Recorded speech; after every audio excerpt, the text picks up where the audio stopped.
My name is Jeff Borchert. I am Vice President of BNI Vibe in Calgary, and I run Jeff B Photography.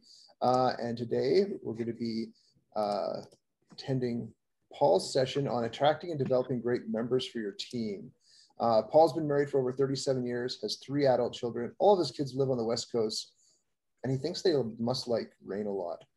Paul likes to travel, hike, walk, and the great outdoors.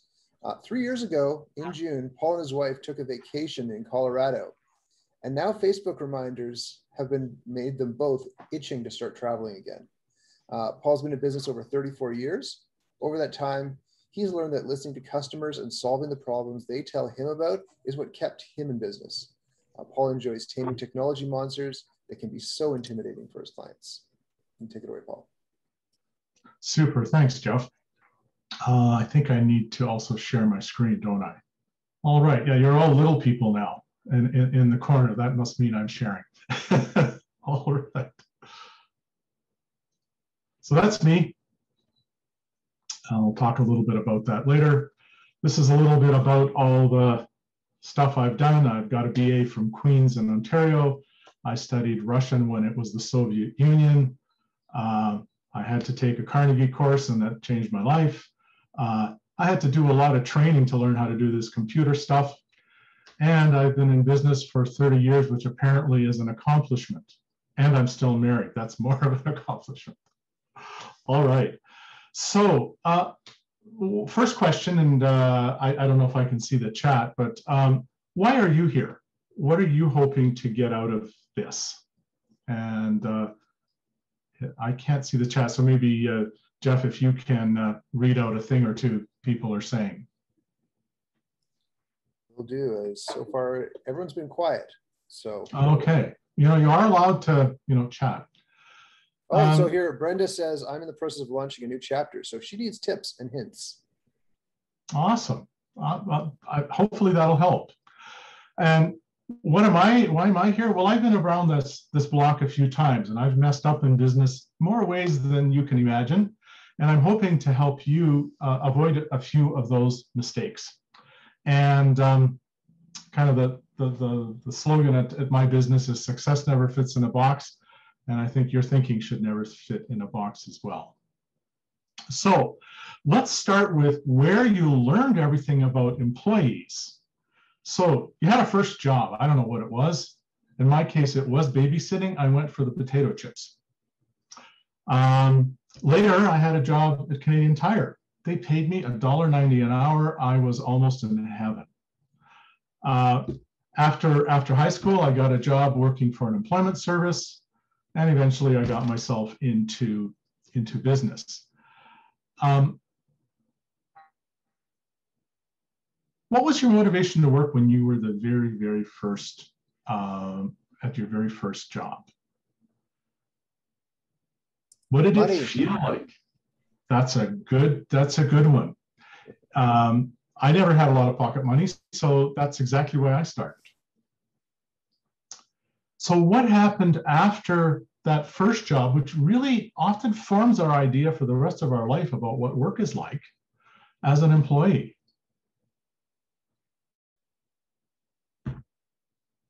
What was your motivation to work? In my case, I wanted to save some money.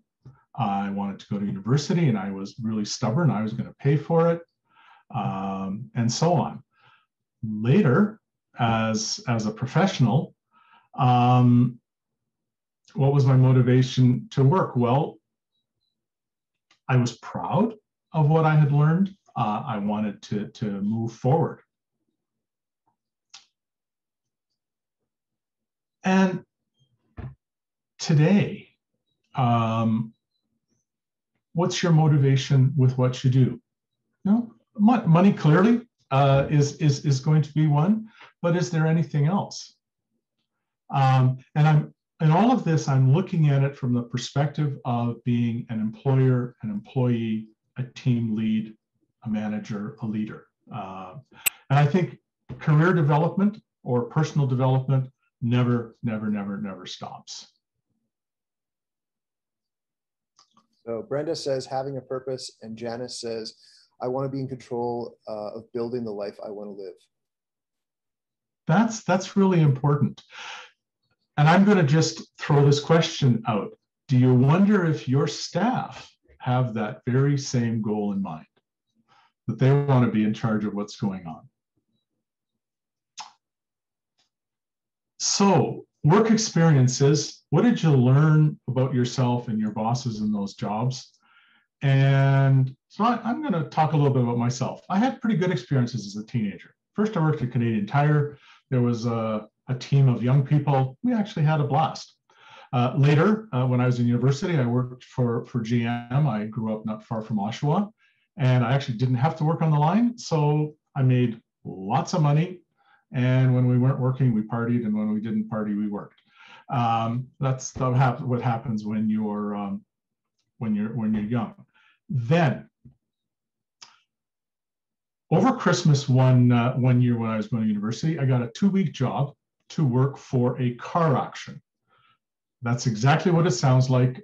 This is where dealers come to buy cars that they couldn't sell on their lot. So I was one of the guys that would drive the car into the auction place. They would look at it, they would do the 20, 20, 20, 50, 50, 50, whatever, and buy and sell cars. It was winter. I couldn't get a car started. My boss came out, yelled at me, screamed at me, and fired me. It was like a kick in the gut. I felt horrible. Later, they apologized. The guy had all kinds of problems. They offered me a job back. I didn't go back.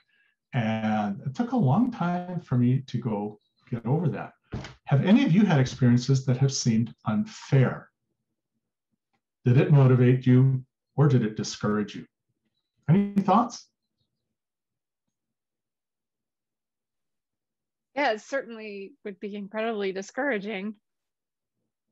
Yeah, that's a 2-week job. I was not making much more than minimum wage, but that colors how we work for the rest of our lives to some degree. So I want you just on your own, we don't have a whole lot of time, so take a minute or so and bring to mind a good, a bad work experience. How did you respond then? How would you respond now? Hopefully we have a bit more maturity. Have you ever treated any of your staff that way when you got frustrated? Did you do a good thing, and did you do a bad thing? And finally, do you have role models that you follow?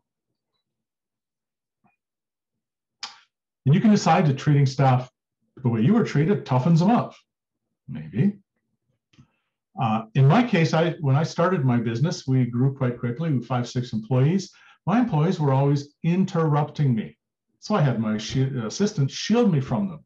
Bad move. Once I started working with them, they started to get my vision for the business. We had a stronger growth and far fewer problems with our customers. And I hardly had any interruptions after that because their interactions with me were valued and important. Food for thought. What would your customers say about your staff? Do you follow up with them regularly? So, I'm just going to play some role playing. Customer, how did Tina do when she came on Tuesday? Were you pleased with the work? Do you have any concerns? Or customer, how did Tina do when she came in on Tuesday? She's a valuable member of our team. Do you have any suggestions on how she could up her game? Which customer thinks more of you? Which employee is going to think more of you?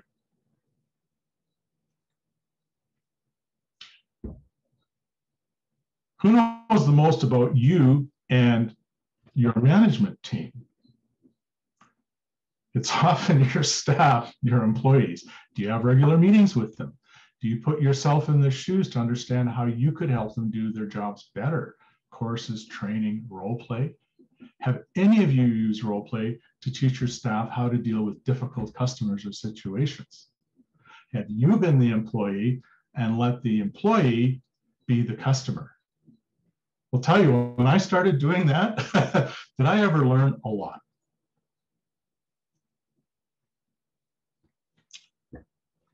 I'm the worker, you're the boss. How's it feel? Am I even competent to do the work? Some of the stuff I have my staff do, I really am not good at anymore, or don't even know. We do IT stuff that's always changing.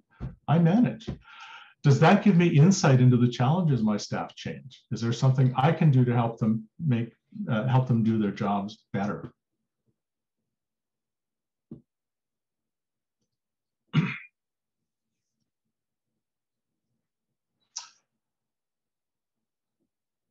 I don't know if you can put fingers up or yell out. How many of you have done one of those assessments, personality assessments, strength assessments? I used to think they were bunk. That's a polite word.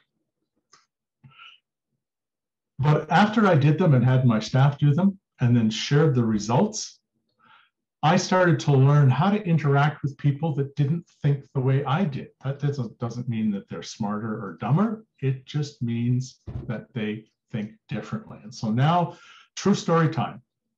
I hired a tech support person. Customers liked him. He had good technical skills, but this is the whole point of this story, of my presentation today. When I gave him instructions, he didn't look at me. Instead, he would struggle with writing down everything I said. He would not just listen and then write things down if needed. I almost let him go before his probationary period was up. Some interesting things were revealed during testing. He was a 95% visual learner. Most people are a mixture of visual, auditory, and tactile. If he couldn't see it, he couldn't act on it. Secondly, some of us absorb information very quickly. Others need to do it more slowly. It has nothing to do with intelligence, just how we acquire information. For example, two people buy the same 12-inch sub sandwich. One person gulps it down in 10 bites. The other person takes half an hour to eat it. They both get the nutrition from the sub. I know eating fast food is not good for you, but I'm just trying to make a point. I'm the gulper. He was the nibbler. I'd look at a problem. I'd look at something, I got it. He'd have to look at it and think about it and analyze it, then he got it. Once I understood what was going on, it wasn't that hard to change my way of interacting with him and incidentally help him change his way of interacting with me. I stopped being bothered by his writing everything down. In fact, I encouraged it. I took pauses, gave him time to get what I said written down. I started giving him more written instructions by email and text. Happy employee, much happier manager. So teams have a lot of problems. There's a bully or a bossy one in the team. There's the guy who always agrees. There's the one who always disagrees. There's the one who doesn't pull their weight. There's the one who bails everybody out. Sound familiar? Clearly, working together requires trust. We need to be vulnerable, we need to be honest, we need to be open about mistakes and weaknesses. And I mean our mistakes with our staff, our weaknesses with our staff. They actually want us to succeed. This one is really a biggie. And I would say this is maybe the most important of all the stuff that I'm going to be chatting about today. Be open and passionate. Clear respect and listening is needed, but get it out. If the idea dies, maybe that's a good thing because you actually had input from a number of people. If it survives, you also know that it's probably something the whole team can buy into. I grew up in a time different than the people in their 20s. I think it's obvious my hair is a little gray.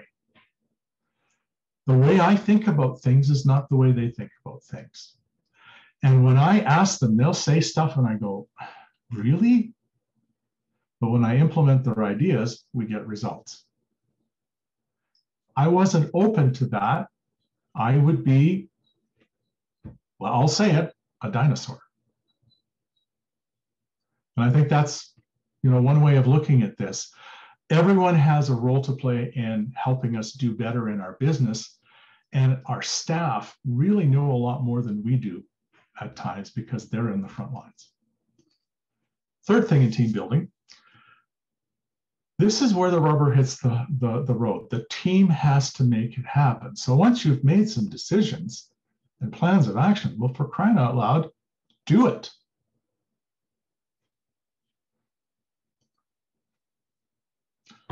No excuses.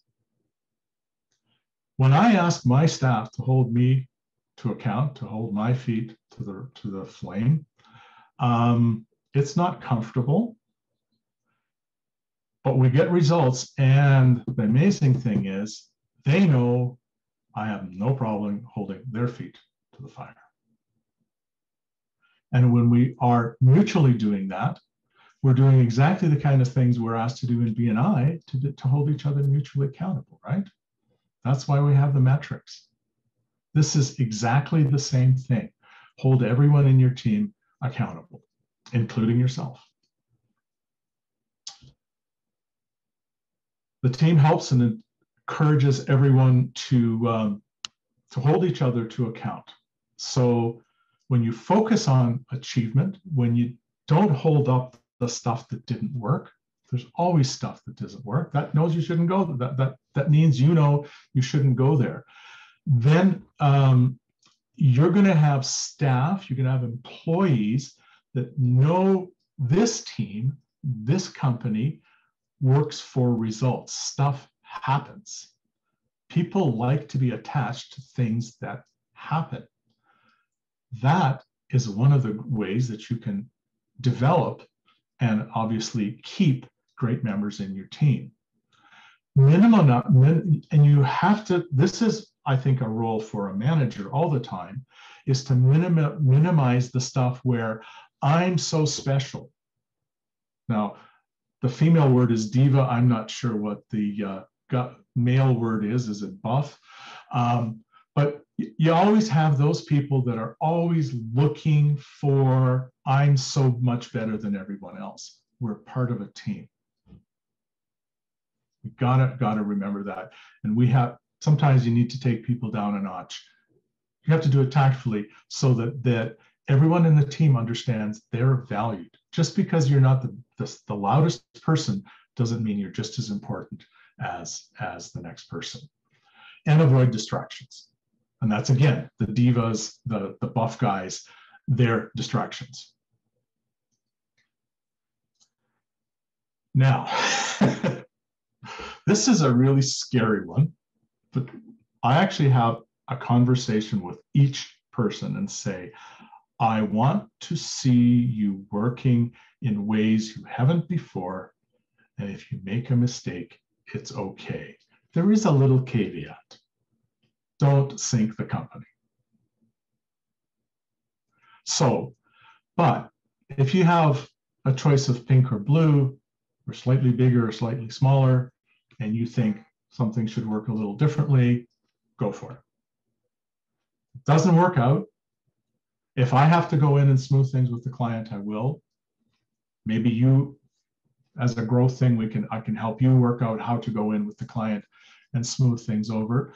You wouldn't believe how many times I have gotten more business, like that first keynote, because the staff person in there understood that they could go outside the bounds. And again, I would always tell them, err on the side of big. You know, don't offer something for some ridiculous price. Don't offer a price unless you absolutely have to.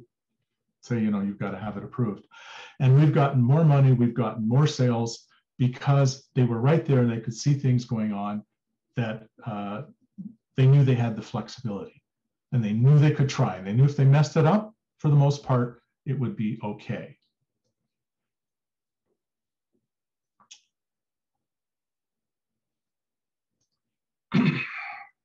So, what's a good team look like that people want to be part of?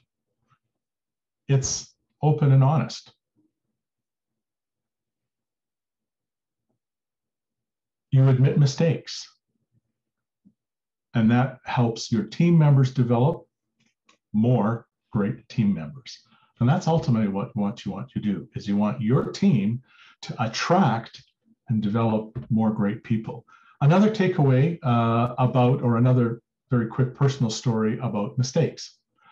When I started out in business, I actually, it was very serendipitous, but eventually we were supporting computer systems.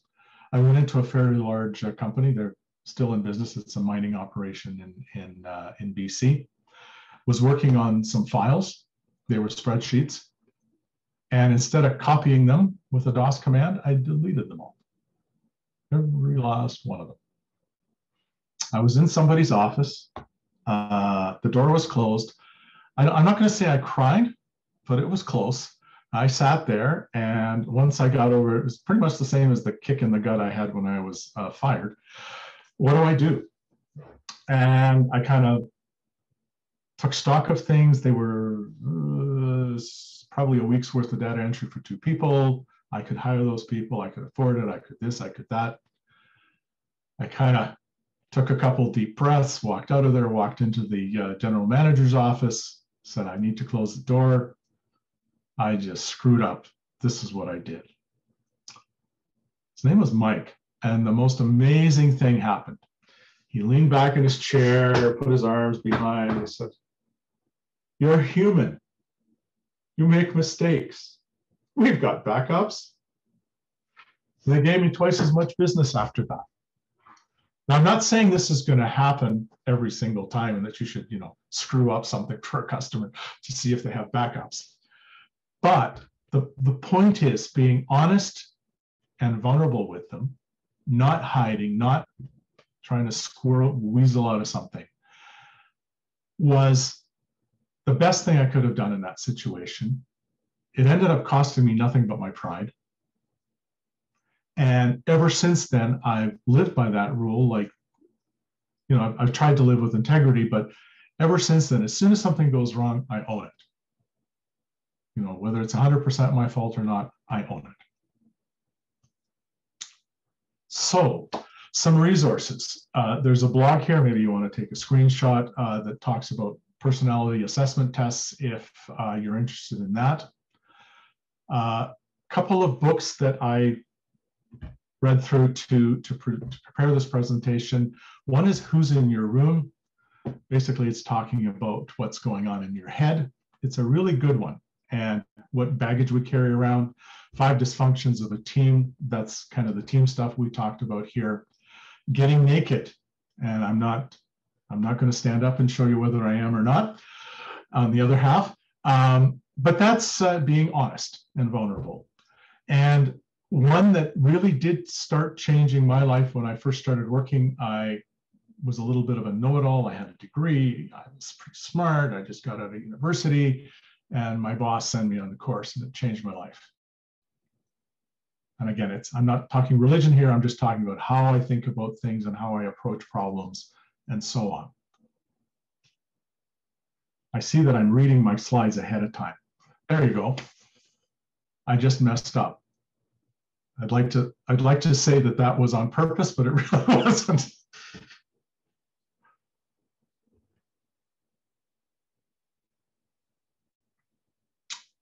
And that's how you can get in touch with me.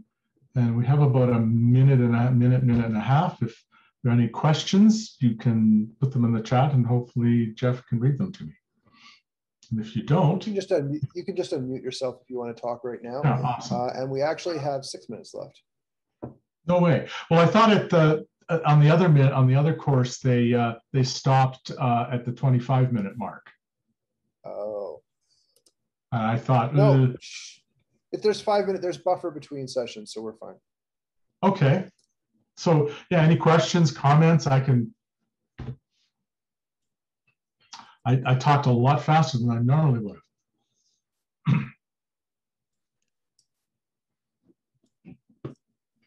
How many people do you have on your team right now? On my team? Yeah. 6. 6? Yeah. Patty, go ahead. I was just going to say, with the information that you shared today, Paul, how would you make any changes when you're dealing with your BNI chapter members or your LET or anything? Because you can use a lot of what you talked about with the same, but what would you do differently? So in fact, I'm an area ambassador, and I used to be a trainer on BNI until we did it all online. So what I would say is, you really are trying to draw things out of other people. If I tell them what to do and how to do it, it's like you taking a 2-year-old child by the hand, and they're navigating whatever it is they're navigating. Now, clearly, a 2-year-old child shouldn't be crossing traffic, I would think, but you could put them on a little bit of an obstacle course or something. There might be a toy to trip over or something, and you're around there to pick up the pieces, but tell them they've got to go there, and watch them do it. And so if you're trying to develop people in your chapter, you really need to let them make mistakes, and you have to have them understand that you're there as a support. And if they think that they know what the principles are, they've read them, that if they're not comfortable to talk to you first. Am I making any sense there, Patty?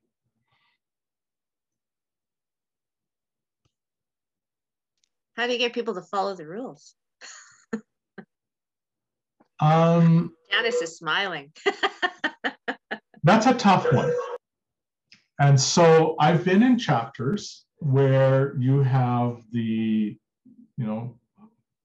very anal, very dictatorial approach. And that gets to be very petty. You also have chapters, hey, we can do our own thing. And they end up, I'm not aware of any example that hasn't run into trouble or sometimes failed. So what I've done is I've said, look, let's try this for 2 months. Let's look at the numbers. It's not going to be fun. We're not used to doing this, but let's just do what they say. 2 months. And we're going to look at those numbers like a hawk. Let's see what the numbers say after 2 months. I'm going to say that the numbers will speak for themselves, and that will solve that problem for you. Almost always. Like I'm not aware of it not working. I know that sounds really simple, but kind of do the stuff you're supposed to do. Any other questions? Or I hope I answered that for you, Patty.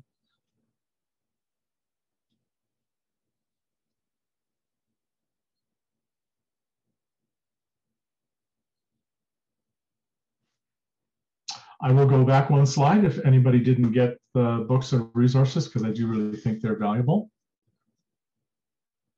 And you've seen my face all through this apparently, so that probably hurt. And I probably should stop sharing. Jeff, by the way, are you doing this all afternoon? Yeah, well, there's only 3 sessions today and then 3 tomorrow. So I'm in the same room for all 3 sessions today and then again tomorrow.